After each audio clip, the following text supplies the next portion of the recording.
Mango by Zia Ahmed. Mango.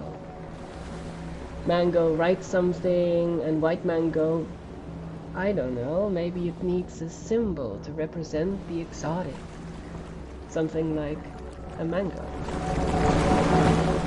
Mango into bar and barman go, why the long mango?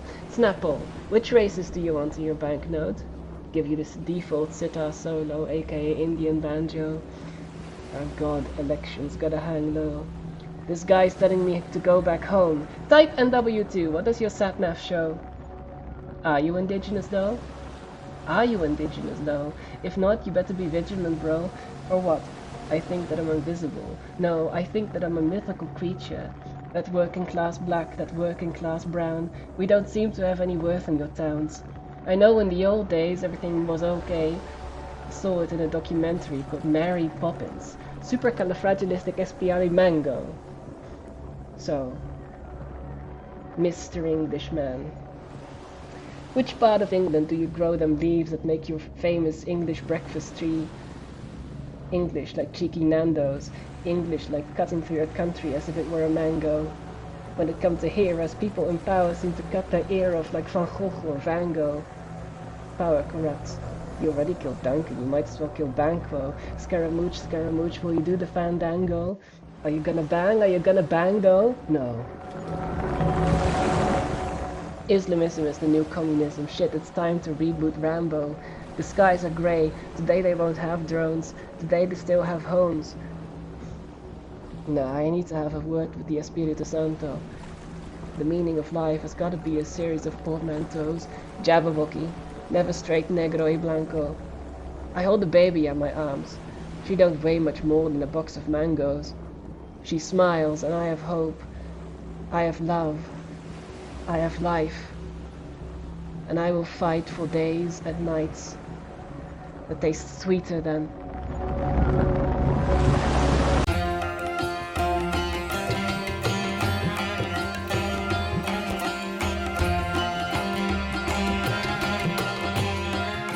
Uduasha City, where the sun is a mirror and the moon a shadow, where dancers cavort in forbidden operas, making love to forgetting and flame, where the wealthy play at war with silver swords and silken sashes, where the people mine the dead heart of a burning star for cannonballs and pipework, and where 1,000 secrets hide in a forest of paper and ink.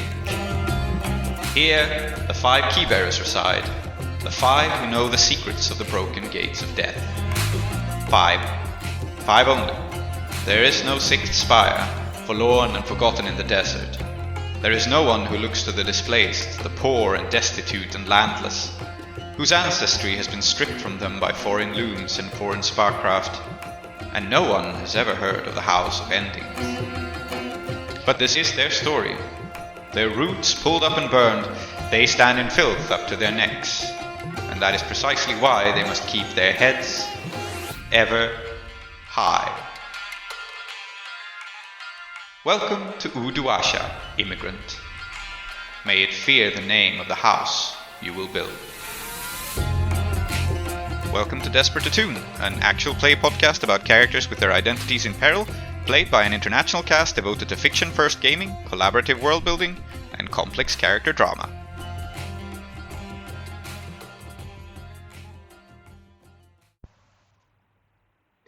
Hey everyone, Emma here butting in for a quick message.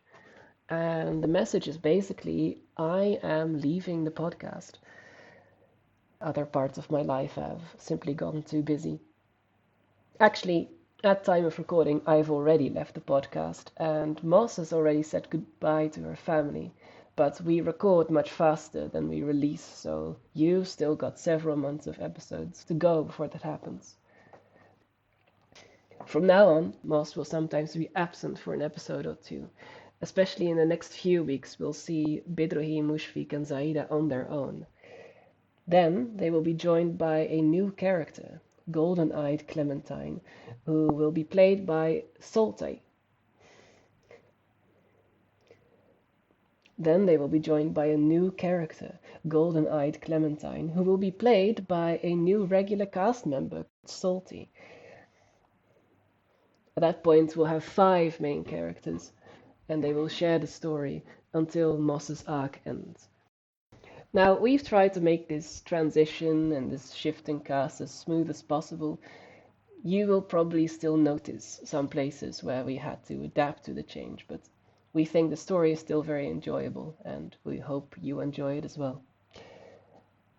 And I should say you're not completely rid of me yet, because I will stay on as a poetry reader. Whew, yeah.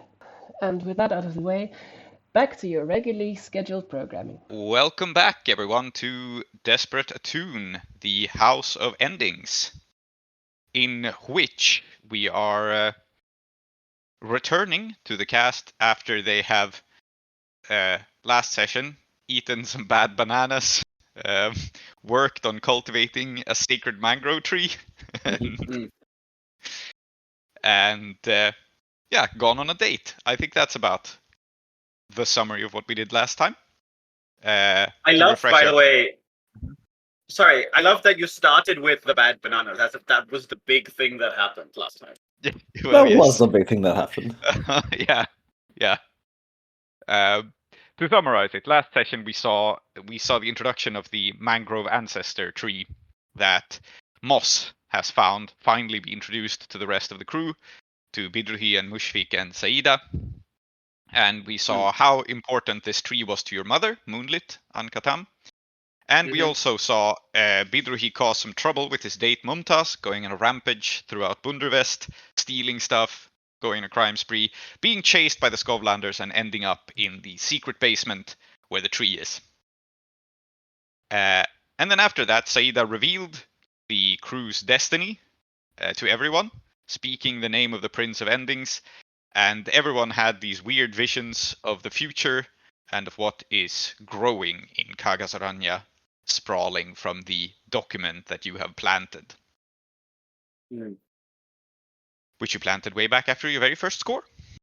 Yeah, I mean, it's been a while since we... Yeah. And so this session, we are going to be looking into some fallout of your actions.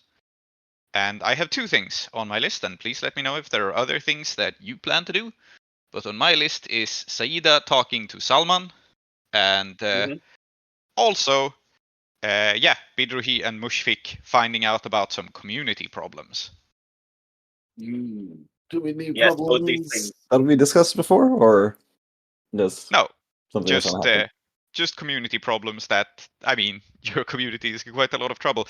Last session we also saw you gain a tier, which is important, because now people are paying much more attention to you. You are becoming a bigger deal in Udwasha, and this is in fact what is catching up with you. And so I'm going to begin with a scene of that catching up with you. And it begins quite innocently enough. For it begins Nothing with... begins innocently. I feel like this is a setup. Please go on. Yes. I think it will begin with, and let's say Mushfiq is the center of the scene here, but other people can be coming along as well, which is you going to your sword school, and you have a couple of students training in the back now, right? You have people show up and go like, teach me how to use a sword, teach me how to defend myself, all this sort of stuff. And you also have a fixture of the back end, Mofispai, the Chaiwala, who has been faithfully there, like as often as he can, because you're becoming a little bit of a Kethrisi community center. And what is unusual today is that he is absent. Not only is he absent, but there is someone else there that you don't know. Like, you don't have a monopoly on this area. You can't keep people out necessarily, right? Right, yeah. But there is another person there that you don't know. And this is a middle-aged woman, fairly strict and stern looking, who is serving up something else that the students don't seem to be as big a fan of. And also, she is pointedly not Kethrisi. Like, you know your community pretty well. It's possible that she could be some recent immigrant or whatever, but she's not dressed like you. She does not seem to speak your dialect. She's just a completely random stranger who has shown up on your Chaiwala spot. And the students are some of them probably are buying like a drink from her because they're thirsty, but there's definitely like a weird feeling about all of this. And yeah. And she's a stern-looking woman, you said? Yes. Okay. All right. So yeah, Mushfiq is so what time is it? Early morning-ish, I guess. Everyone's kind of piling in. Yeah. Mm-hmm. Yeah. So Mushfiq is walks into the sort of backyard. The sleep hasn't left his eyes yet. Notices the woman there, and he goes, Saeeda auntie, you're looking different today." Yeah, he blinks, like snaps up at you and says, "Sorry, what was that?" And obviously she does not say it in anything resembling Ketrisy. Like He goes, look, Saeeda, I'll have time for these prophecies later. Where's Muffy's pie, by the way? I'm dying for a tea. Yeah, she says, "Oh, him won't be coming around. Got taken. Have something to drink." I think, all right, at this point, like, Mushfiq's gonna look at her and go, "Wait a minute, I don't know, something's not right here." Yeah, taken. And then she pours you a drink. She like slams it forward on the counter, and she just aggressively goes like $4.50 for the price. All right, see, this is when Mushfiq's gonna be like, "Wait a minute, you're not Saeeda auntie. Who the fuck are you?" Like, auntie would never $4.50 for a drink. Yeah. Yeah, she is horribly overcharging you as well. Because I imagine she means this is 4.5 coin for 1 cup of tea. Yeah, well, not 4.5 coin probably, but whatever smaller currency you use. It's still a scam. It's not just quite as bad a scam as you think. Yeah, she looks you up and down as you ask who the hell she is, and I guess she introduces herself with a name. I didn't think of a name for this person. Someone give me a name. Well, you're thinking of that. I think like maybe the source of the confusion is that when she says 450, she obviously means 4.50. But maybe because you don't really speak the language like a local, you think it's 450. Yes. I think she's called Anais, and I cannot tell you why she's called that. That's a good name. Yes, absolutely. So she says, "I'm Anais. Don't you worry. I'm perfectly allowed to be here," he says with like a slightly sinister undertone. And looks you up and down, and then she goes, "You gonna pay me?" Am I? Well, I mean, Mushfiq's not the type to turn down a drink. I'll try it. I'll try the drink. What's it like? So I think it's okay.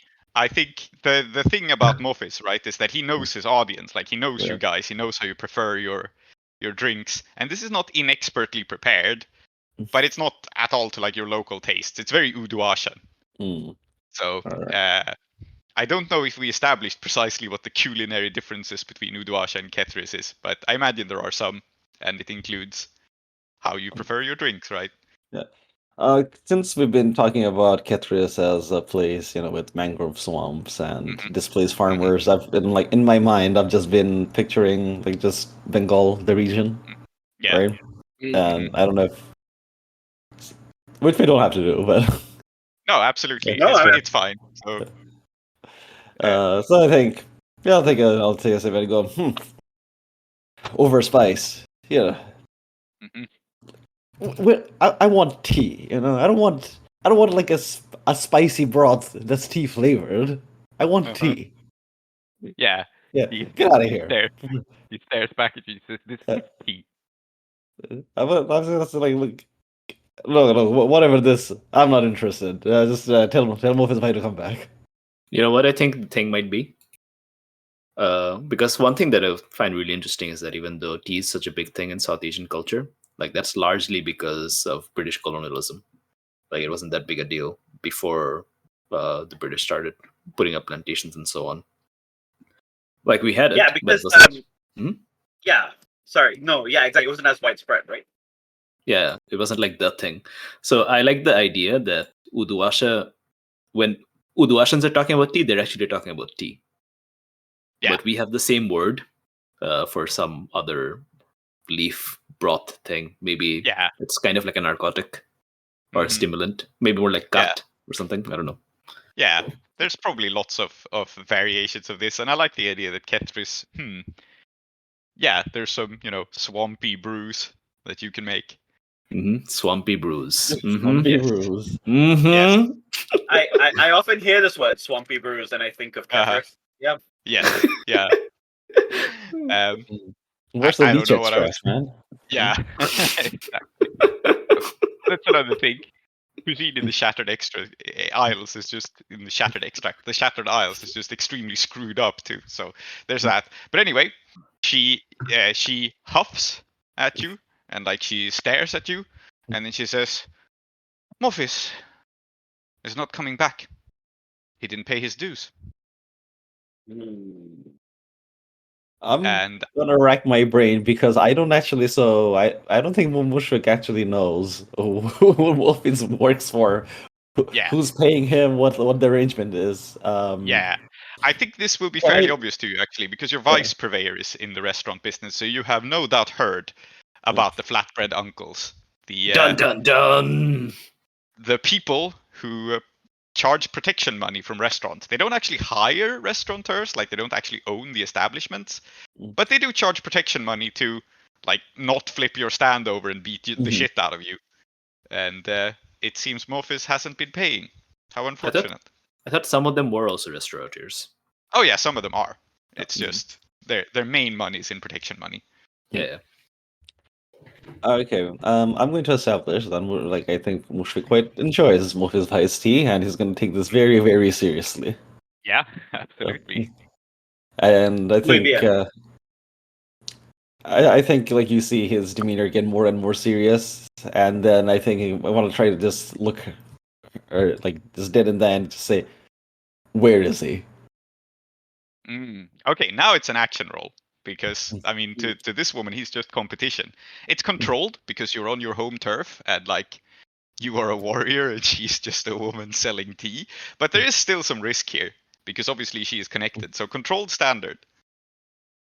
So what am I rolling here? I guess I'm trying to... It sounds like command, but... Yeah. You could argue for something else. I think command is fine. I will point out we've also got quality weapons that all of the people around us are currently practicing with. Yeah, absolutely. Yes. Yeah. So, like I said, no, I think like this is more. Yeah, I think it's definitely command in that. Like she looks around and there's a bunch of people doing sword practice. Yes, I will in fact give you a devil's bargain. If you're okay with this interaction riling up all of your peasant friends, like getting them angry with you, you can have a bonus dice. Of course, Morphis is a pillar of the community. Yeah. I wouldn't go that far. Yeah, you met him like last week, but now he's a pillar of the community. So. I've had Morphis pie for 20 minutes, and if anything happens to him... Yes. I would kill everybody else and then myself. Yes, exactly. That is the vibe. But I guess he is really popular, his tea's good. Yeah. His tea is good. He gets it. All right, so control old standard. I'm gonna need the bonus die because I can't command.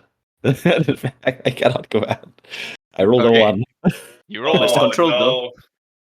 Yes, it is controlled. You may retry from a riskier position. And I think the reason you may retry from a riskier position is just she just looks back at you and she says, "Take it up with the uncles, I don't know." And what becomes clear is she does know, but she is just like trying to tell you that this is above her pay grade. All right. I am going to try again. Yeah, you can push her. Risky standard. Yeah.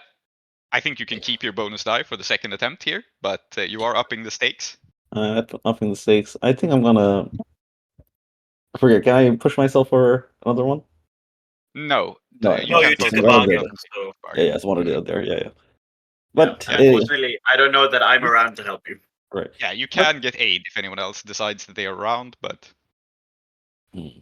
Is anyone around? No. Okay, evidently not. No. All right, but okay. Even though I'm not pushing myself mechanically in the lore, right? The Mushfik is getting worked up. He hasn't had his tea yet. He's a serious headache. And he goes, "Where there is you he? go. God damn it!" Uh-huh. Yeah, you slam your hand down on the table. The woman jumps and like backs off, and she looks at you and she says, he came up with some ridiculous story about being robbed, and then he couldn't pay his dues. He wasn't allowed to come back.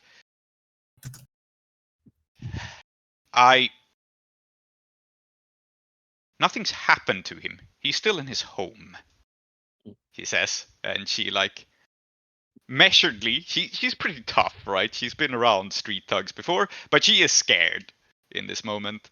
And so she will tell you he is at home. He is afraid to come out, but they haven't like taken him. All right. Okay. So, all right. Mushfik is gonna go. All right. I think Mushfik just gestures at her, like get to get out of here. Like I'll not tolerate your presence any longer. That kind of thing. And you have successfully actually, intimidated her, so and she fears the business here is pretty bad. So she packs up her things and begins to leave.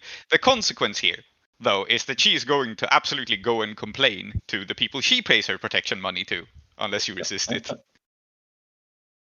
To be clear, out of character, I feel like we should be doing more to make clear that we're the people who protect around here, and if there's someone else, we need to go kick him in the nuts. In character, Saeeda is probably sleeping. She's got complicated feelings, and she's asleep. Yeah. So out of character, Mushfik probably does not have this in mind as he goes to put whoever's like threatening Wolfie's pie in his place, but perhaps from the outside looking in, it will look like that. Yeah. I don't know if many people are gonna be like, they're gonna go, oh, there's something going on, turf war, not, oh, Mushfik's just really grumpy because he's not had his tea. So if you don't resist this, all that's going to happen now, like you won't get faction status downgraded or anything. All that's happened is that the flatbread uncles, who are the people who look out for restaurant people and food sellers, they're going to hear about this, and they're not going to be happy. I think I won't resist this because they're probably gonna know in a bit anyway. Yeah, probably when I come around.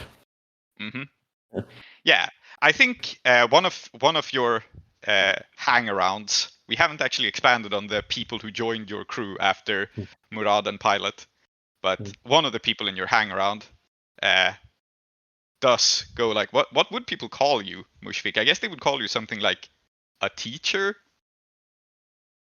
Like, would they use honorifics with you, do you think, or would you insist on them not doing that? Are you Mushfik Bhai? I think just, Mushfik Bhai. That's fairly... So, so one of them goes, Mushfik Bhai, I know where Morphis lives. He stays with one of my family members. I didn't realize something had happened to him. All right. Take me to him immediately. This is important. Yep. And so, I think that you can do this. And does anyone else join Mushfik here? Like, do you think anyone else is coming along? You could pick me up on the way. I think you can find maybe like the hostel. Is that what we said that my mom runs? A boarding house. Boarding house. Yes, that's the word I'm looking for. Sorry. Yeah. But and like Bengali, hostel is also the same word for this. Yeah, same word. So the thing that I'm sitting outside, I'm on the porch, and I'm holding a very long cowboy boot with a spur. I'm looking at it dolefully, and then I just try it on and just walk around with it. And there's a brief smile on my face, but I'm still kind of sad. And then I shake my head. And then I see you. I'm sorry, what? What's the vibe we're here? Vidrohi is sad because, like, over a cowboy He boot? is sadly admiring a cowboy boot. It's this is Jackal's cowboy boot that I stole last session. Oh, yes. Yes. Yes. And normally I'd be like, lol, Lamau. I have stolen her boot, lol. But I'm still kind of sad about everything that's happened to me lately. So even this cowboy boot is only bringing me a brief flicker of joy. But then I say Mushrik Bhai, and I instantly perk up. I'm like, Mushrik Bhai, what's going on? No time to explain. We gotta go now.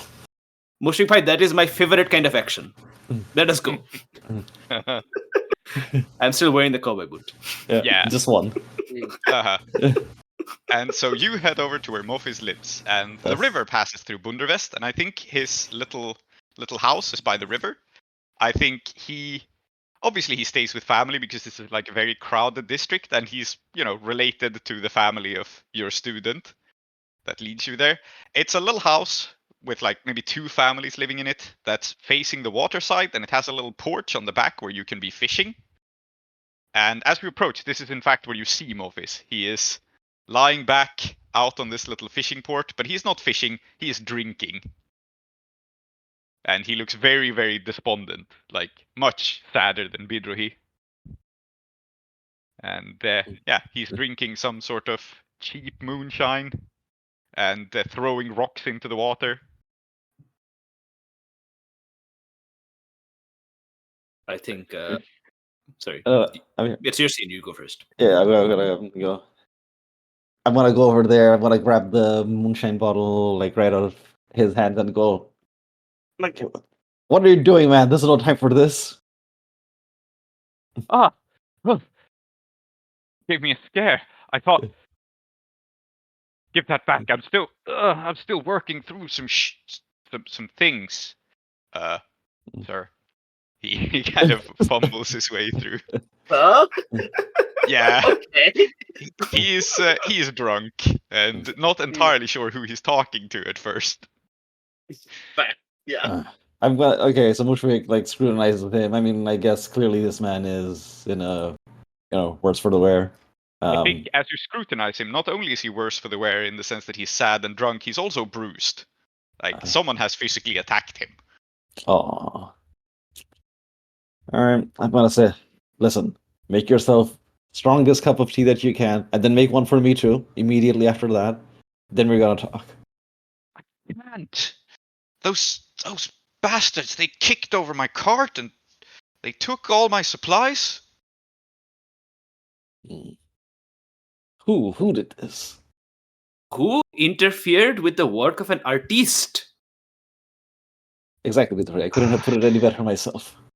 Oh no, of course you could have Mushrik Bhai. It's Believe in yourself. He looks a little frightened for a moment, but then he goes like, "It's those cooks, those street food people. We've been on okay terms. I've been paying my dues. I was a little late only, and then I think someone stirred shit up. Someone caused a lot of trouble, and they ended up. I heard them say they're cracking down on our kind. Tea sellers? I guess," he says, shrugging. No, Mushrik Bhai, I think this is a case of racism. Are you familiar with the concept? Intimately. Okay. I didn't know it had reached Kethris yet. Hey, you will be beaten over the head. Wow. Yeah. I mean, are you racism splaining to Mushrik? Incredible. You're so lucky Saeeda isn't here, by the way. Yes. Wow. Yeah. I didn't know they had it in Kethros. Yeah. He shakes his head and he says, "I don't know what happened. I've been a little late before. It hasn't been a problem. I don't know why they went so out of their way this time." Is it because of your association with us? I don't know. Have you Of been... course, you don't know. What am I saying, Mofis bhai? It is time for you to be relaxing. And Mushfiq bhai, I will get you your cup of tea. I will get a cup of tea for Mofis bhai. I will get a cup of tea for myself. I will get a cup of tea for you. What is your name? When I pointed at a random passerby. Yeah. The random passerby stops, looks up at... okay. The random passerby stops, looks up at you in confusion, and says, Gunnar? And you pointed at a Skovlander who is passing through on his way to work. Excellent. Okay, Mr. Gunnar, you sit down here. We will have nice cup of tea and we shall talk about racial politics. Does Gunnar look like he's any good in a fight? I think Is he's Gunnar looks a like man? yes, I think Gunnar is a curious. man and Yeah, good okay. at lifting heavy boxes. I think that's All right. Gunnar's possibly joining. good in a fight. Gunnar's joining us for this. We're gonna win him over with tea. Yes, okay. Sure. He wanders in somewhat confusedly and sits down.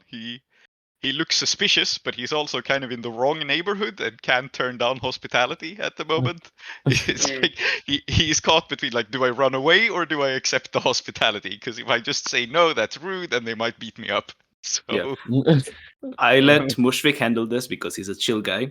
And I go to the nearest house and then I ask to use the kitchen for a bit. And I'm very, very persuasive and charming. So I think they'll let me. Yes, absolutely. Like, also, this is really weird. So they can't really turn me down because some random man walking into your house, can I make sense of something? But you're in a deeply Kethrusy part of Buddhist too. So, like, people actually know you a little bit, right? You're what? Yeah. So, the hero of the arena this is a comes in and story. wants to use your kitchen. Yeah, they're gonna talk about it like later this evening, right? They're gonna be like, did you know that swordsman, the really good looking one? Yeah, he came into my house, you know. Yeah, that's what's gonna happen. He was wearing one cowboy boot. Yes. Yes, indeed. And in fact, this wearing of one cowboy boot, I think, is going to draw some attention. So what's going to happen here is that Mofis is going to tell the whole story, which he basically has already, but it's like previously he has been a little late on payments, but he does pay his dues. Like, he does pay protection money to the restaurant people because it's just what it's done in Uduasha. They don't like restaurants that operate unlicensed, particularly not in poorer districts. But this time they were less tolerant with his lateness. Apparently because there's, like, rumors about the Kethrusy spreading throughout the community now. Something about stealing shoes and being untrustworthy. Yeah. All right. So, let's get Gunnar his cup of tea. Yes. Okay. Mushfiq bhai, I made yours extra strong because you are extra strong. And Mr. Gunnar, I gave you many sugar because sugar looks kind of like snow. And I think that would make you feel like at home. And Mofis bhai, I don't know how you like your tea. So it's just tea. Other people whether they know what racism is. I want to be clear. So the moment he said that, I just pinched the bridge of my nose and, like, closed my eyes. And Mushfiq, you can imagine, is doing the same thing as he is hearing all of this. Like, all right. Well.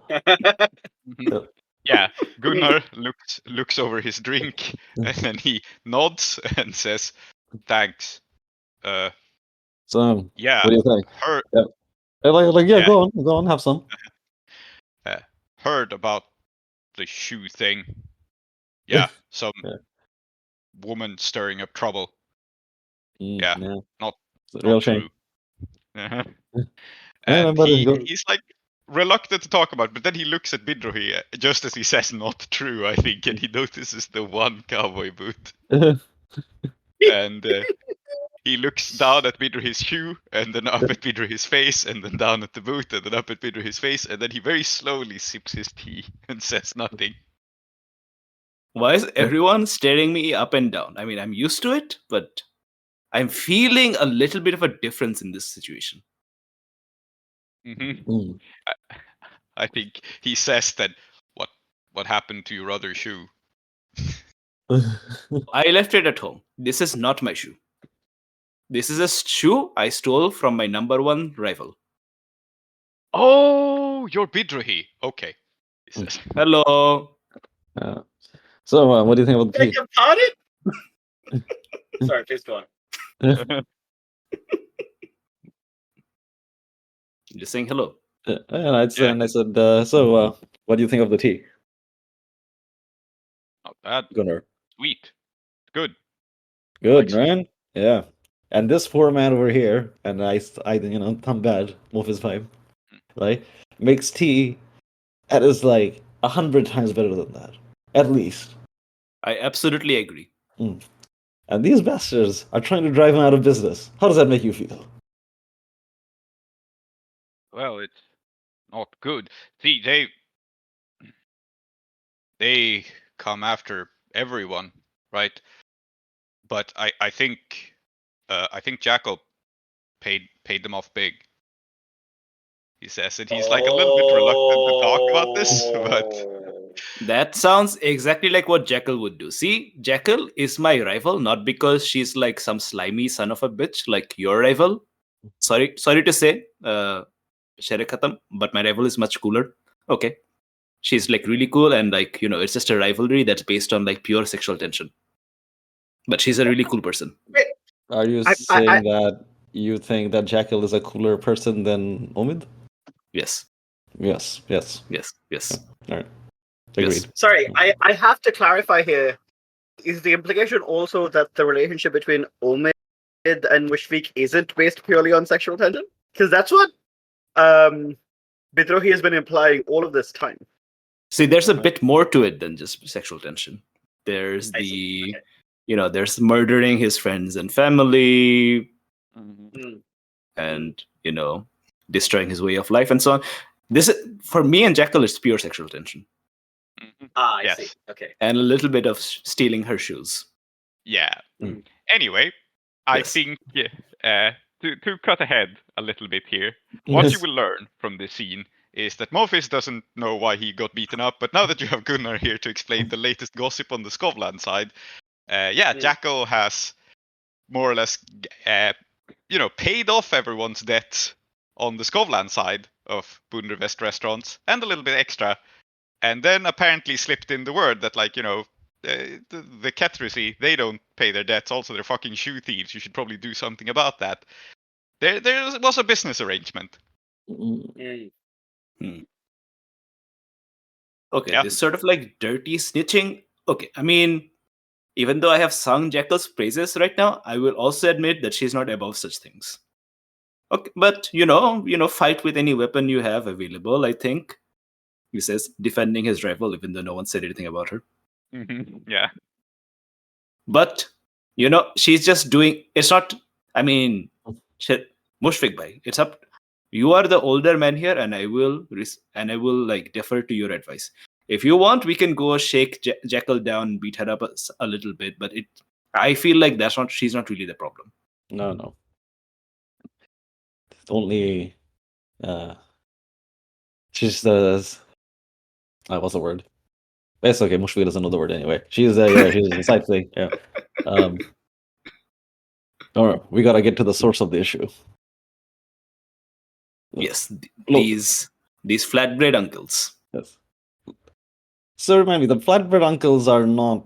Is this a monolithic organization, or are there separate flatbread uncles who each run their own thing? So it's like a distributed organization. The flatbread uncles are sort of a brotherhood of cooks, they call themselves, and they are basically just like what's the word? Not a monopoly, but like a cartel.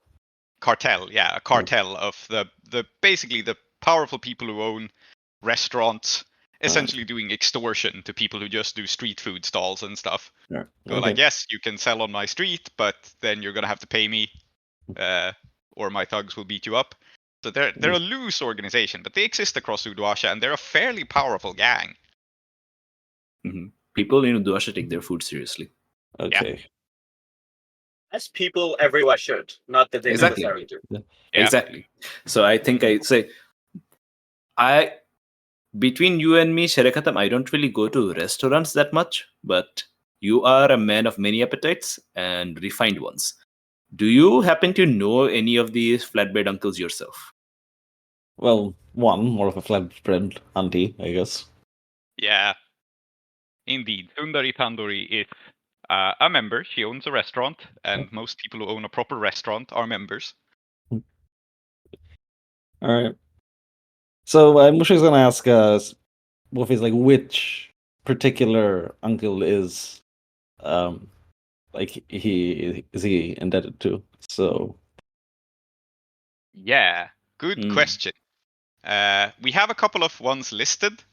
So on our Uduasha sheet. So I'm going to say, how about Cutlet? He is described as vicious, foolhardy, and a cultist. it's a nice. Excellent. That's a very nice gangster name as well. Cutlet. Yes, Cutlet. Picked Cutlet think- because Tree once said that his friends call people cutlets when they're idiots. Good. It's true. Yeah. Yeah.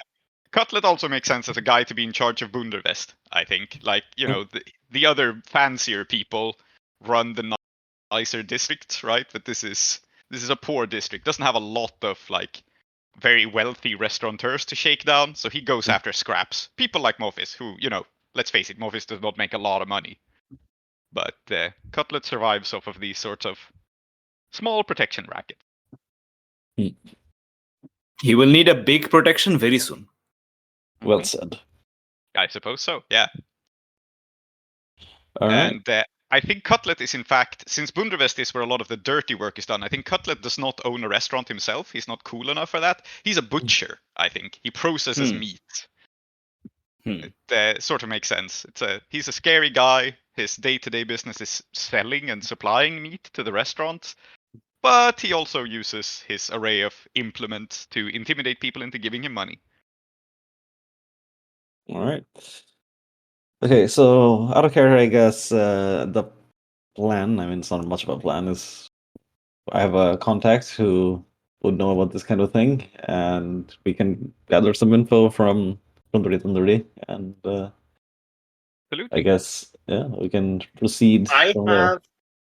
I have another plan that I might propose to you. All right. Which is, I know a guy who's got an in with the bureaucracy. And in Uduasha, this is like knowing a guy who's got an in with the cops, which is to say, if you know someone sufficiently powerful, the system works for you rather than the other way around. So, I mean, I'm not saying you don't go speak to Sundari Tanduri, but I'm saying I could go speak to my friend, and then we could find out whether we can just get a bunch of licenses revoked, and then use that to extort these people. Oh, That's also an angle. That's very nice. Yeah. Look at me. I am now the flatbread uncle. Yes. Indeed. I was about to ask though, where is Saeeda throughout all this? Do you think that she has gone to see Salman, or is she just asleep? Yes. I think she's asleep. And then as all of this occurred, we just see a montage of Saeeda waking up, you know, washing their face, noticing that Moss isn't at home, which is not like abnormal, right? But yeah, just like, oh yeah, fine, whatever. And then she gets ready, puts on her dress, you know, and I think what she's in fact going to do is you will see her kind of look through some paperwork before putting it in like a folder, and it is the paperwork that Saeeda submitted to Mr. Rohini to be like, oh yeah, the House of Lies exists. Because I want to show this to the King of Lies as proof that I'm a loyal vizier. And that's why I've called the meeting. See, I'm going to go. That's why I'm just going to go speak to Salman and be like, hey, aren't I so loyal? So, yeah. So let's have that scene occur before the score, I guess. Because, Yeah. Yes. I think another reason you aren't in the scene is that I can't speak to Mushfiq, but I think Bidrohi has been avoiding you since the events in the previous session. Yeah. This makes perfect sense. And I don't think Saeeda necessarily cares that you've been doing that. So they're not going to come try and find you. Yes. Did Mushfiq have a reason to avoid Saeeda? I don't think so. Yeah, I mean, apart from also, Mushfiq also had a vision of the future, but he seems to have shrugged it off. So yes, as you do. Yes. Okay. So we see Saeeda go down to. I guess you're meeting him at the at at the docks, reservoir. at the fish. Yeah, the the reservoir reservoir. where Yeah. you do fishing. The Where Ruby you have Jetty. arranged. Yep. Yeah, the Ruby Jetty, where you've arranged the meeting. Well, not in the Ruby Jetty because you're not a member. It's an exclusive club, but outside it. Yeah. Yes. So, to set the scene, the Ruby Jetty is like an exclusive sailing and fishing and swimming club that is done by the posh people down by the reservoir, which is otherwise fairly derelict of people.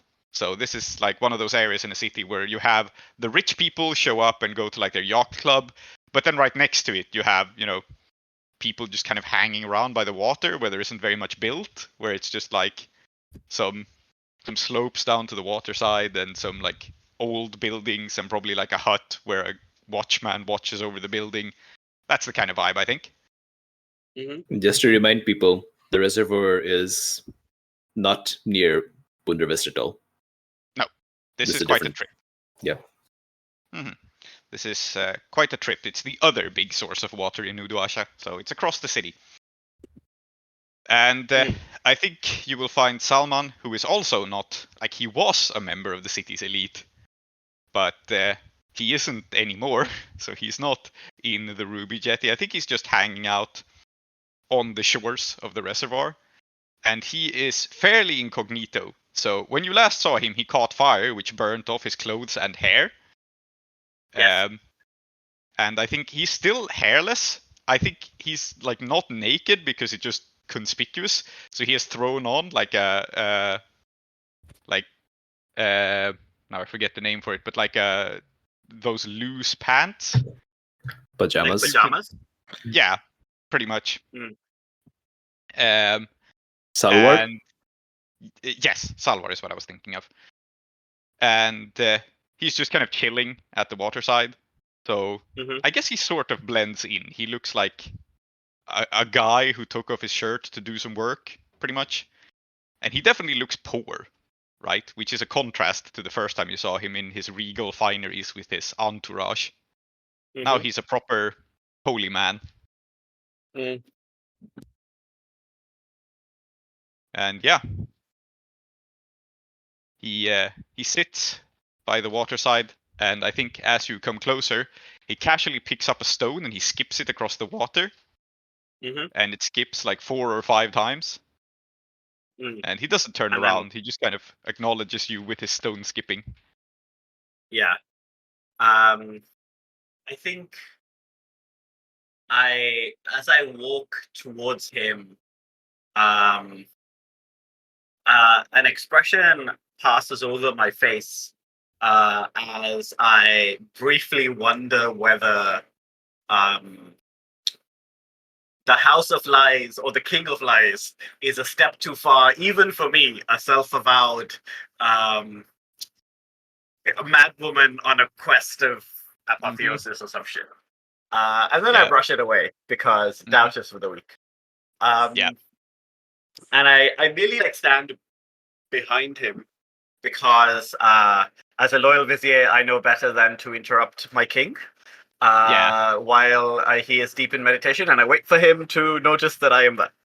Yes, and he like skips the stone, and then you see that he has a small bag of items next to him, and he reaches into it, and he picks out a mango, and he holds it up, and he says, he holds it up, and he says, "Something has happened in the city. You know of it already. Feel it." And he throws you the mango, just like over his shoulder, still without looking at you. I 1,000,000,000% catch the mango with one hand. And I look at it. I presume it is ripe, juicy, perfect. I take a long sniff, as if like a sommelier smelling like a glass of wine, right? Yeah.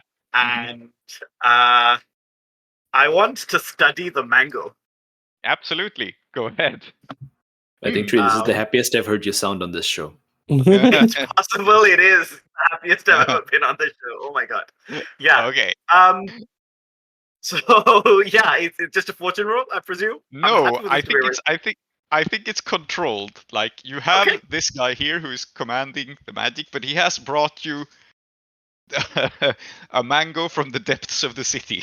It's Excellent. I'm not gonna lie to you. I don't know. I think Saeeda is in more control of themselves than I am, but I can't resist eating this. But I think I have to play the character true to her. So yeah. yes. Anyway, So it's controlled this stance. and this is not a downtown action, so I don't get a die from the King of Lies, right? No. Cool. Just confirming. Right. Mm-hmm. So study, controlled. It would be so funny. I mean, it's like I am this close to making my next ability mango, mango, mango. Controlled, standard, no bonus dice. Yes. 5. Okay. So, we have gone with weird bananas last session, and now I guess it's weird mangoes, which are we have established the thing that is one of the crops grown in Uduasha. And so what happens here is that you get good information, but you also cannot resist tasting it unless you want to resist. You like no way I'm resisting this. It tastes of honey and nectar and heartbreak. Are you kidding me? It's like I'm a small child again, eating the first mango my parents ever brought me and told me this was all for me. Yes, and I think the information you gain here, as you taste this sweet fruit, the information you gain is in this very innocence as you taste it. Most mangoes taste of Uduasha. They have the taste of the city's industrial runoff. Like, Gilly Gilly Gully is where these things are grown, and Gilly Gilly Gully is screwed up. It's a place full of mutations and strange fruits, and you can taste like the chemicals in almost everything. You don't in this. Somehow the ontological shift you have induced has done something to the fruit.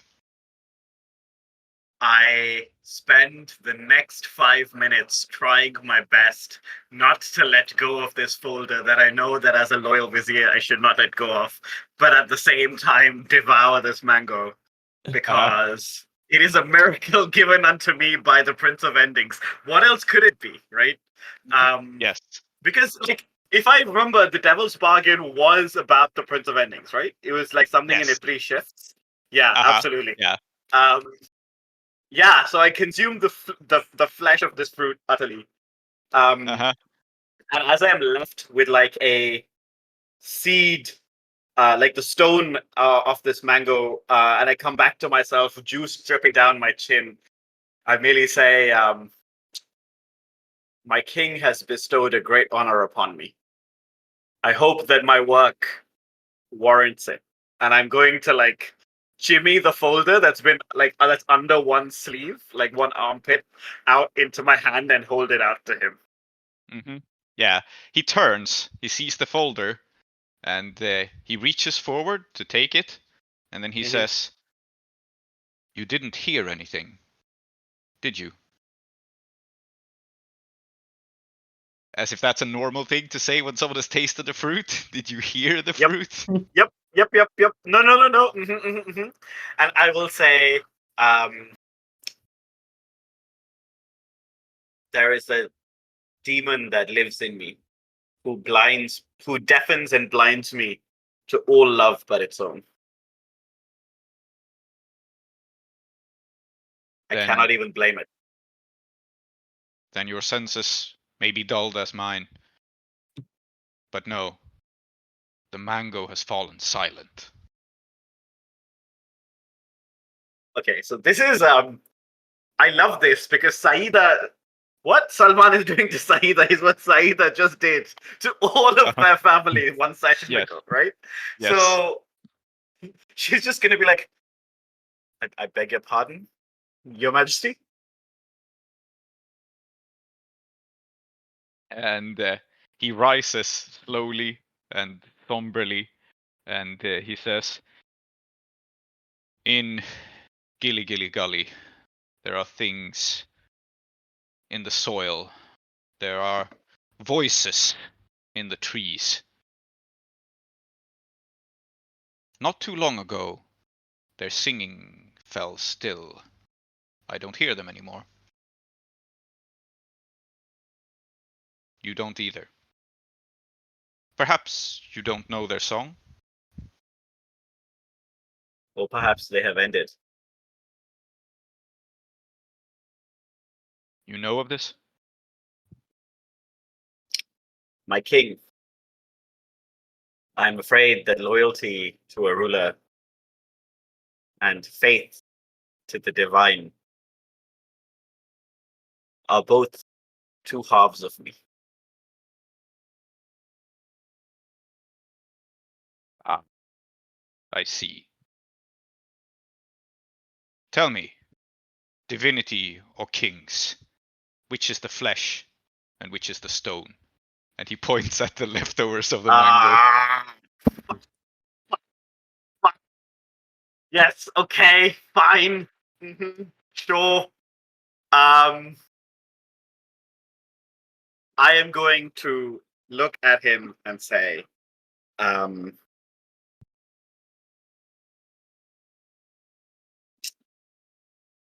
to be a monarch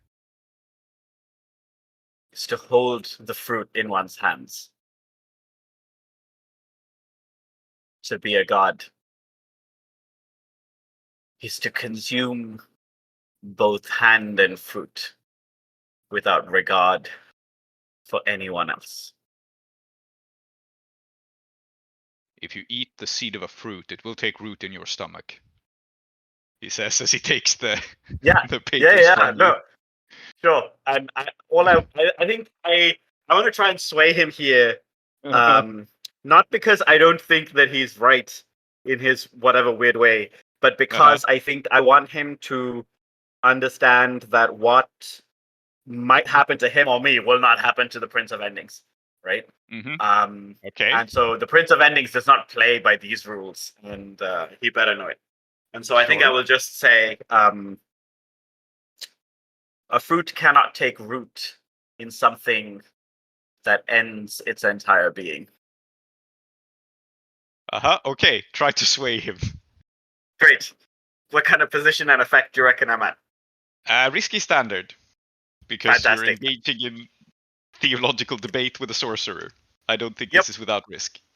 Yeah. And also, I want to be clear. Much of this out of character is basically sophistry. Like, this is not necessarily meaningful, right? But we'll find out if it is. Yes. Yeah. 4? Okay. I'll take the 4. You roll a 4, so you persuade him of the truth of the Prince of Endings, but there is a consequence. And the consequence will be very simple. You have mentioned that there is a demon inside you that has been dancing, and you still have not dealt with this demon. You are working on steadying Samum. You realize that the fruit you have eaten, the silent mango, has silenced the rhythm to which Samum was dancing. And now there is nothing to bind this demon to rhythm or reason. And it is very upset about this. But the song that Samum has been dancing to all this time inside you ended when you ate the mango. Oh, shit. And this is how you realize that you were correct. Yeah. Does that mean, though, that if I resist this, I will forget the mango? And no, I think if you resist this, that would entail letting Samum continue to dance to a beat. Maybe some other beat. Sure. Maybe you keep the beat going. Okay. Sorry, let me clarify. If I resist this in any way, will the mango experience be diminished? No, the mango experience will probably not be diminished because, I mean, it's a fruit. They don't normally sing, except that they do in Salman's opinion. Yeah, and thing B is, the demon destroys what it loves, and I love mangoes. Yeah. I'm intrigued. I don't even know how necessarily Saeeda feels about them. Like, this one was apparently special, right? So I'm very, I want to be very clear that if I resist that, the foremost thing that I want to preserve is that the mango remains untouched by the demon. And that is kind of what I'm resisting here. That, I don't want the demon to corrupt the mango. Okay, fair enough. It's actually the mango corrupting the demon in this case, but if you want to resist it in the other direction, that's fine. Fantastic. Okay, the mangoes are pure and true. They can never. This is a problem. As I say this out loud, I should change my vice to mangoes. Great. So I'm gonna roll resolve. Yep. go ahead. And Okay. let's see how badly this stresses you out. It's 2 stress. 2 Nothing. stress. 6 stress would be cheap. Okay, good.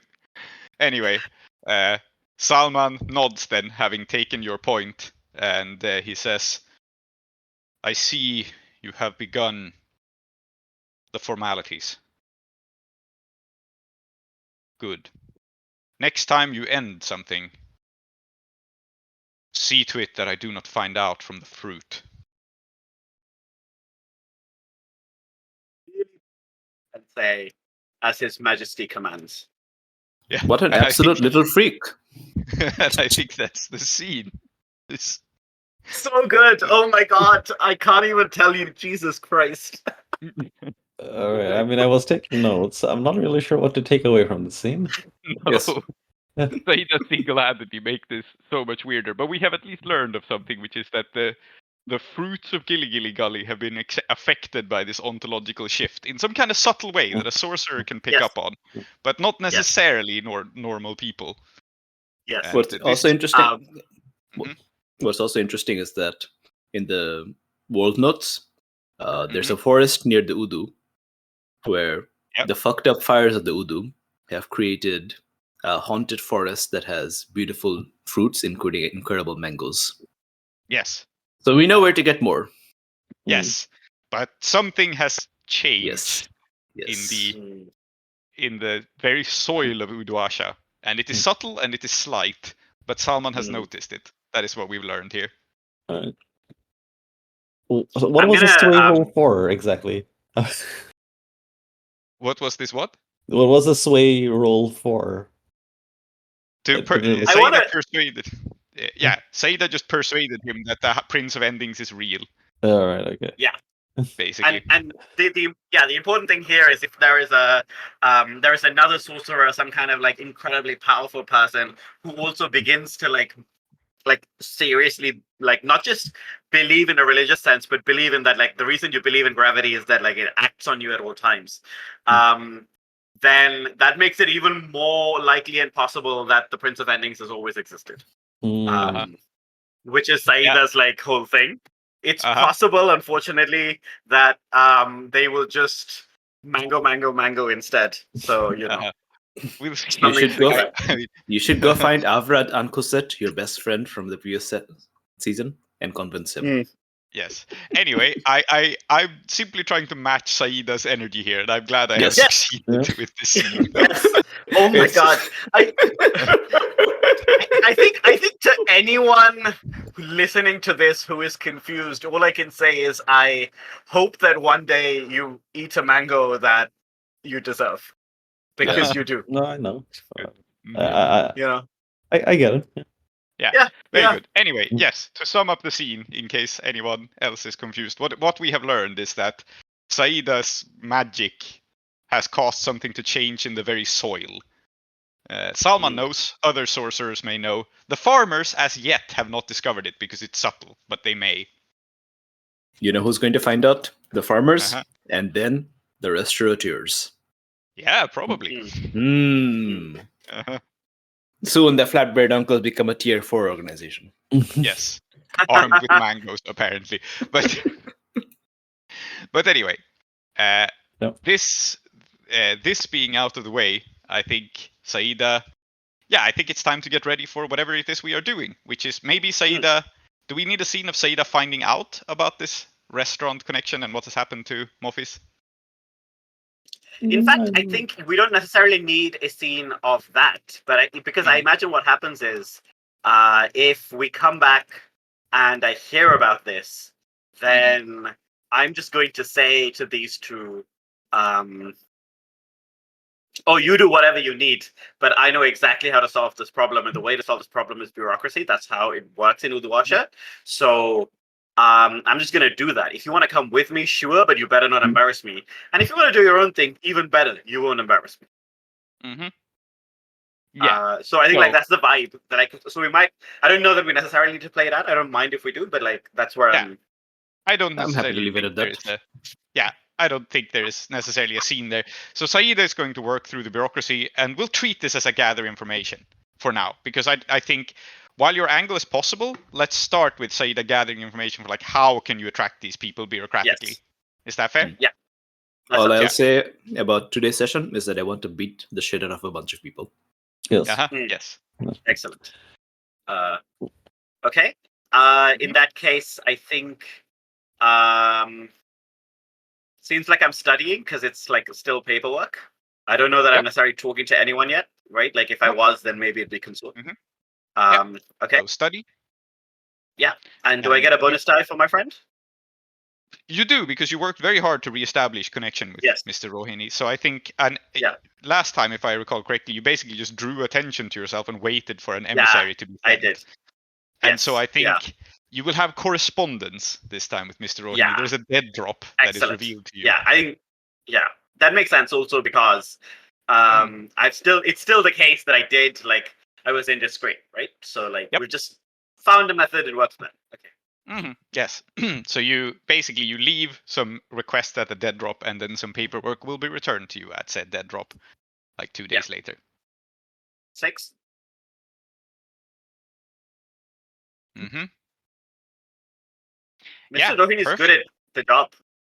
Yes, Mr. Rohini is very good at their job. So you will get the paperwork on Cutlet. And the situation is, I think, that what you're specifically looking is a way to attack Cutlet through the bureaucracy. But I don't want to undermine Bidruhi and Mushfik's plan either. So here is a way to combine them, I think. And the way to combine them is pretty simple. Cutlet is Cutlet's not subtle. Most of the flatbread uncles, like, they run an enforcement agency, but Cutlet doesn't really bother to cover up his tracks very much. So the bureaucracy has a lot of records on him getting into fights, causing general nuisance and trouble. And like, people in Uduasha are extremely loath to call on the Fursan, right? You don't want to get law enforcement involved because they're brutal and arbitrary and are as likely to like beat you up as the guy you're trying to get arrested. Yeah. But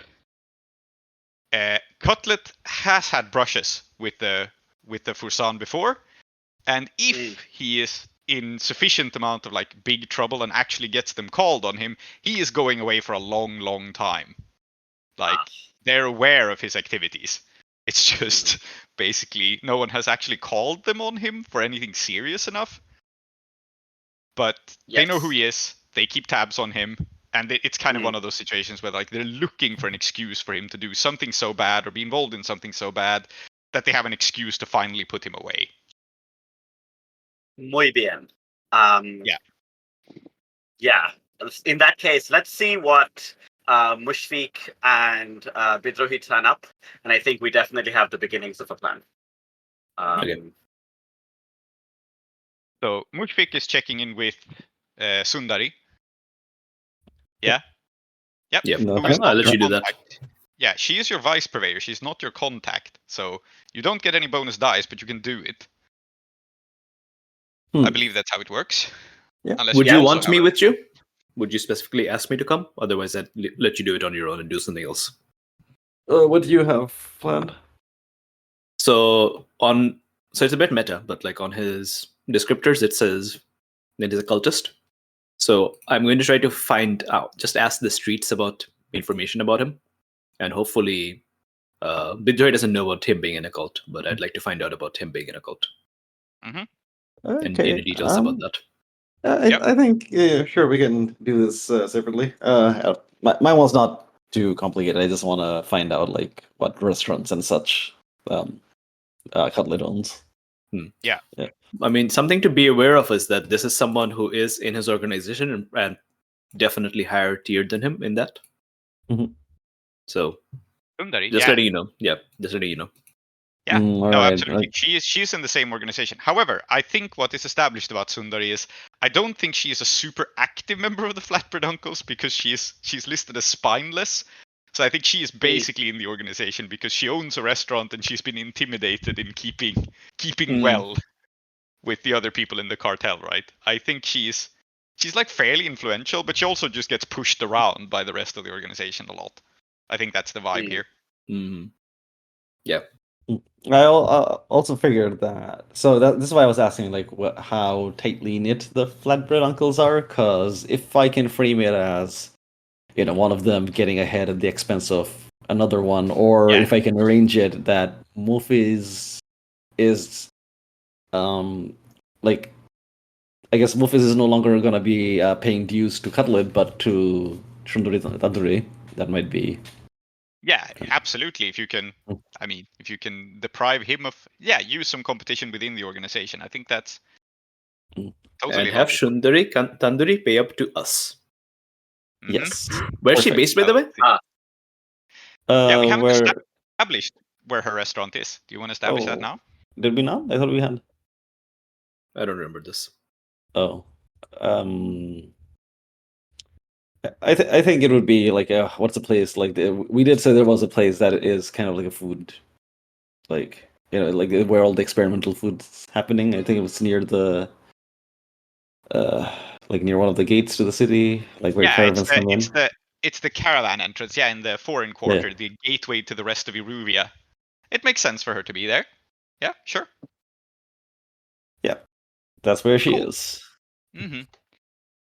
So how do you approach her to talk about this? I think you have a fairly good relationship with her. I think she serves you personally on occasion. So yeah, I think maybe it's such an occasion that you can talk to her, where she brings you your bread and sauce, which I think we established.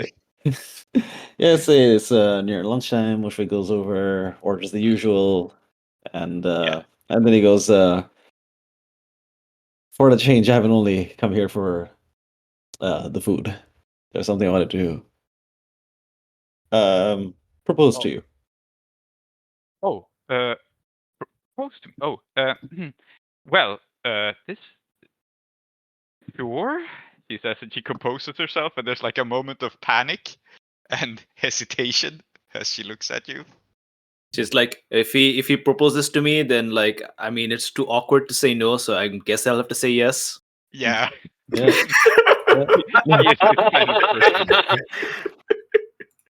Mm-hmm. So Mushfiq goes, listen, a friend of mine in Wunderfest is having a bit of trouble with someone in your organization, Sir Cutlet. She says, and she like pulls back because I think she's also afraid of Cutlet. Like, the guy's brutal. Yeah. Yeah, but also she appears to be afraid of everybody. Yes. Yeah. Just offer her our protection. Yeah. So that's what I said. So I was thinking that with your know-how and our muscle, we might be able to cooperate and mutually benefit. Oh, this sounds dangerous. Dangerous? No, not dangerous at all. There's no danger in it for you, right? It'll be dangerous for me, incredibly so, but not for you. I think this is where we make your roll, right? It's a fortune roll because you're only asking her for information, so there's no huge stakes. But I think it makes sense here to see how she reacts. Like, Are you able to calm her down? So I think it can be either a consort or a sway as you've set it up. It's up to you. Well, I'll go for a sway because I have points there. Yeah, and I think you are trying to persuade her of something here, so fair enough. So sway as a fortune roll. Sorry, no, consort. You said. Oh, well. Yeah, consort. Yeah. It's a 1. It's a 1. It's a 1. So she says, well, of course I would be happy to collaborate. And everyone knows that Cutlet is a very dangerous fellow. But you see, right now is a bad time. See, the nature of the matter, the thing, is that he's got a big order gone out, and he's delivering to the Skovlanders. So now really isn't the time to get involved with him. And so what you will learn here is that part of this arrangement between Jackal and Cutlet is, it's a bribe, yes, but it's also a bribe of the form where they pay him for a delivery of meat. which is also a little bit dangerous because it means he will have staff. So basically, you learn something that's bad for you here, which is that Cutlet is actually working a big job, and that means that the rest of the flatbread uncles are going to be backing him up because it's it's beneficial for the whole organization, and also probably he just paid for it, right? He just hired extra staff, so he has more of their thugs at his disposal. I'm just mentally imagining a large community picnic or a wedding or something that he's like the head caterer for. I think it's something like that. Yeah, he has been. The form of the bribe that Jackal took was just like she hired him for like a big community meal. I guess. Okay, this actually compounds it and makes it worse for you, but it makes sense. I guess one of the Skovlan holy days is coming up, and they want a lot of meat for their potluck. Yeah, I think that's unfortunately what's happening here. So we learned that Cutlet does not directly control any restaurant, but he is a supplier of like fine meat, and he has a couple of cooks. He can treat and prepare them and so on. And sometimes he gets hired for jobs like this. So yeah, he's going to be there. He's going to be like carving up some fine, choice steaks for them and whatnot. And this is a thing that's true in immigrant communities too, that they don't normally have a lot of money. But when it's like a holiday or like a wedding or some other big event, people scramble up money, right, to keep the traditions alive. And in this case, there's a Skovlan holiday. Tradition dictates that you eat meat. And Jackal happened to have use of a guy who delivers meat. So they have an arrangement. All right. There's two ways of going about it. Right? The obvious one is to try to go after the meat delivery and try to screw up the relationship between Jackal and the Cutlet. But if Cutlet's got to be busy on this really important meat delivery, that implies that some parts of his operation might be guarded, like less securely. Though the vibe I'm kind of getting of this guy is that he is the operation. Yeah, I mean, of course, he's got a butcher shop and so on, but like, he is the main thing. You could screw up his butcher shop while he's away catering the event, though. Yeah, but then again, I guess it doesn't. I don't really see how that would help the situation. Yeah, but I wonder whether we do both of these things, which is I can turn up. It's like presumably like a community thing, right? So Saeeda can just turn up and eat some stew and be like, "Oh, I'm such a innocent old person," whatever, and then basically threaten this dude. And at the same time, you can actually just hit his operation, and I can be like, "This was your one warning. You try and fuck with us again, we'll burn your shit down."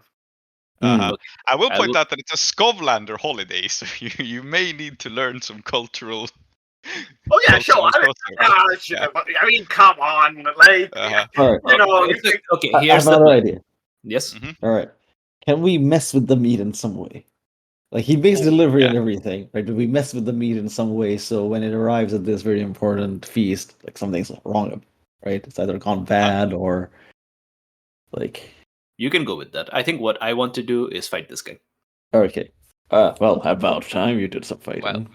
Well, we have a couple of angles here, but we've learned that. Why don't we do all of them? Yeah, we've learned that he's in trouble with the Fursan, and if like a fight breaks out and it gets bad enough, he could very well get arrested. Like the law is annoyed with him getting into fights all the time. We've also learned that he's catering this event at the moment, and that this is how he normally operates. What about Bidruhi? Yes. Yeah. So I'm just going around the neighborhood. I think I've heard of Cutlet in the past. Like, I'm a street tough. He's a street tough. Same area. Not quite the same operations, but like I'd hear about Cutlet, and I'd just go around my contacts and kind of go, brothers, sisters, and other siblings.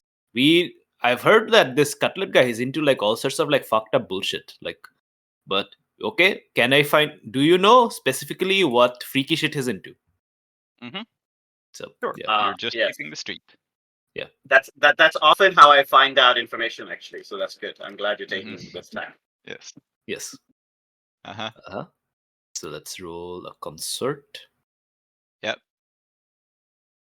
Yeah, and there's no like bonuses or anything. I don't have any contacts here particularly. No, Yeah. you're just picking up rumors about him. Like people say he's involved in some fucked up shit, and You rolled a resolve resistance. What? That's not what I wanted to do. yes, But it's please. But it's the same dice pool anyway. It's fine. Okay, it's the same. So you get a 5. Yeah. 5. 2 dice, you get a 5. Fair enough. So I was thinking, like, butcher guy, the obvious thing is to put him in some sort of cannibal cult, but we've done that, right? Yeah. So I think it's boring and it's too obvious. So instead, have looked through the living gods of Uduasha, and I'm going to say that this dude is a disciple of Seven-Headed War, which explains his involvement in fights all the time. Wow. He just worships at all the altars of violence. Yes. What a kill 6 billion demons dude. Yes, indeed. Yeah. So Seven-Headed War is described. I don't know who came up with this deity. I mean, it was Tree. It was But me. Seven-Headed War is described as chained by itself to itself, and its aspects are bow, gun, spear, blade, fist, word, and gift. And so What? Yeah. This is it's a very deep cut. But the 4 methods of diplomacy in some Hindu traditions are flattery, gifts, threats, and violence. So I was like, oh yeah, gifts should be in there as one of the things that you can do to make war. Like just like polite someone to death. Yes. So this guy worships a war god. He is in a cult for a god of conflict. What precisely that means, I don't know. But I think part of it is he is like ritually scarified and actually pretty scary in a fight. And the other thing that I'm going to say that this cult gives him access to, that you learn about, is that he has rage essence. It's a thing that he possesses. Okay. It's yeah. Excellent. I totally have to fight this guy. Yeah. You didn't roll a 6. You don't know the ins and outs precisely of this religion, but it is, it's a religion that exists openly in Uduasha. It's not like a secret god or something. It's just there are more or less nutty adherents to it, right? And I think most people who adhere to it are some sort of pray for luck in battle, kind of like soldier types. And then you have the fringe of the cult that gets high on various weird substances and do a bunch of self-flagellation. And he belongs to this later kind. Mm-hmm. Yeah, I guess it used to be popular with the mercenaries and so on. Maybe now it's being gentrified, and most of them are like business guys reading Sun Tzu's Art of War. That kind of vibe. I was thinking. I think that's the direction that the mainstream cult is heading into.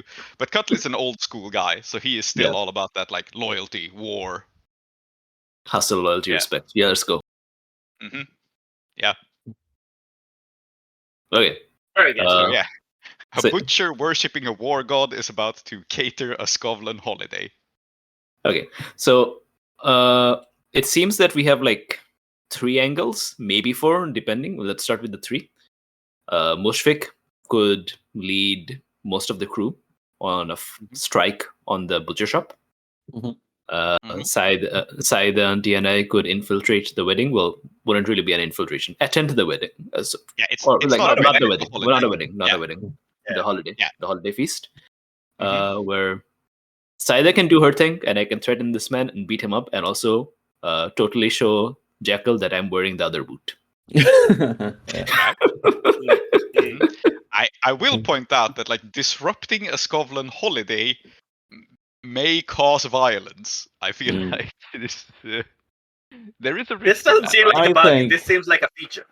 No. This is why I think what we should do is mess with the meat and then make it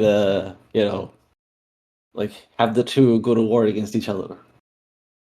Yeah, I mean, a thing you could do is do a hit on the butcher shop and try to screw up his delivery. That is a possible thing.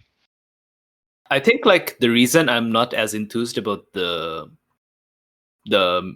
messing up the meat thing is because I think it's really important that people know what we are about. It was us. Yes. Okay. Yeah. Fair enough. Well, I'm gonna do something to Cutlet's meat anyway, and I'm not gonna say what. You can do that. I think we'll frame it like this. In order to make both of these possible, let's not involve his butcher shop, but let's say that he is delivering the meat. So he has a bunch of fresh cuts of meat that is going to be on a cart or something. And this holiday begins before they start eating, right? So there will be an opportunity to go to the holiday and poison the meat like as he is preparing it. That way we can both feature the holiday and the meat poisoning plan, right? I think that's a way to unite these ideas. Yeah. I mean, we could just send our cohort off with like a one roll to also beat up the butcher shop. Yeah. Yep. Sure. Yeah. So your cohort will attack the butcher shop. You will mess with his catering directly, whether that's poisoning the meat, fighting him, whatever. Okay, I think this also establishes clearly the first obstacle, which is to get, like, on a Skovlander holiday, it's going to be a challenge, I feel, to get deep within their turf. But we have a new Skovlander best friend called Gunnar. Yes, and maybe he could get you invited. I am the vizier of the House of Lies. I do want to point that out also. Yeah. There are ways in. I'm just pointing out also that, I mean, not the Skovlanders are not, a completely united faction, right? They're all celebrating the holiday, but they're not all doing it in one place. This is Jackal's celebration. So there is also that, right? Yeah. Listen, like, it's not the entire... It's not the entire immigrant community. They are huge, but it is Jackal's version of the holiday, or like her gathering. So, listen, would Jackal say no to me showing up? No. Well, maybe. Maybe. I think she'd say no, so she could be. I think she'd say yes, so she could beat me up. Mm-hmm. We'll see how it goes. All of this sounds like engagement role questions. Yes. So let's do the engagement roles.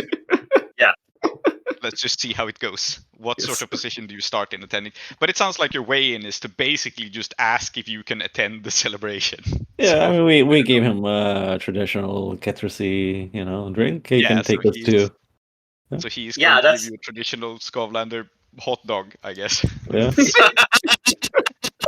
that what we're now establishing? Is that a Frankfurter is the official national dish of Scotland? Yes. The Big Mac. Yes. Good. Yes. Shall we go to the questions? Yes. Yes. So, you start with 1 die for sheer luck. Is this operation particularly bold or daring? I think it is. Yes. So that's 2 dice. Is this operation overly complex or contingent on many factors? I think also yes, because there's a lot of moving parts. There's a lot going on. Yeah. Does the plan's detail expose a vulnerability of the target or hit them where they're weakest? No. No, I don't think so. So you're at 1 die. Is the target strongest against this approach, or do they have particular defenses or special preparations? Well, Cutlet doesn't, but the Skovlanders do. So yes. Yeah. So 0 dice. Yeah. Okay. Yeah, mostly it's their turf, and and they are prepared for this to be. Also, I think they take this seriously. Also, Cutlet should, because like being attacked while he's a thug who's all about the food business, and he's going to be attacked while he's delivering food. That's his entire job, right? Mm-hmm. Yeah. So, can any of your friends or contacts provide aid or insight for this operation? I think, arguably, we already have Mr. Rohini, but do you want to bring in anyone else? I don't know whether Gunnar counts as a friend or contact. I don't think he does. I don't think you're close enough to him yet. But since we already have Mr. Rohini, we can count Gunnar in the 1 die bonus. Yeah. That puts you back to 1 die. Are any enemies or rivals interfering in this operation? Yes, by definition, because Jackal is not the target, but he will be there. So 0 dice. Are there any other elements you want to consider? Cutlet is tier 2, so he is higher tier. Damn. So you're at negative 1 dice. Okay. So even if you have any other +1 dice, you're effectively at 0. I nominate Mushfiq to roll this because it seems that he is very keen on us doing this. I am. We just sorry, I don't know how the UI for this works, unfortunately. Rolling each one. There it is. That's how it works. And we're rolling. There is no negative 1 die, so I guess we rolled 0. It's 0. And you roll a 3 and a 3. Yeah. Nice. Unsurprising. Here close the doors to the House of Endings. Those who dwell within are Zoheb, called Klow, Aadiyat, called Soap, Soumithri, called Tree, and Emma. I have been Prince, your host. Our city of Uduasha is based on Blades in the Dark by John Harper and Evil Hat Productions, with special thanks to Johnstone Metzger.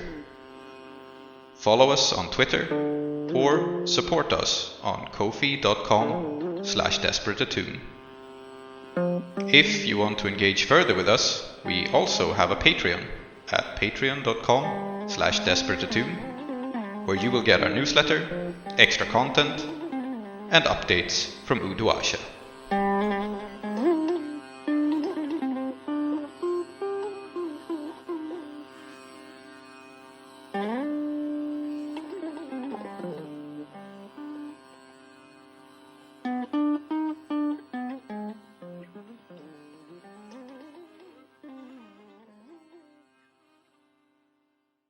On the next Desperate Attune. Exactly. Like, all eyes are on me, as they should be. And brother, I am with you. Which lets me assist 2 times per. It's. Blades fans will know this ability as Foresight, but I have renamed it as Brother, I am with you. Yes. So, Peter he does what Peter he does best, I guess, which is talk loudly to Hamish, like they have the warm bread and the candied apples, and you're loudly sampling them, waiting for your hamburger. Oh no.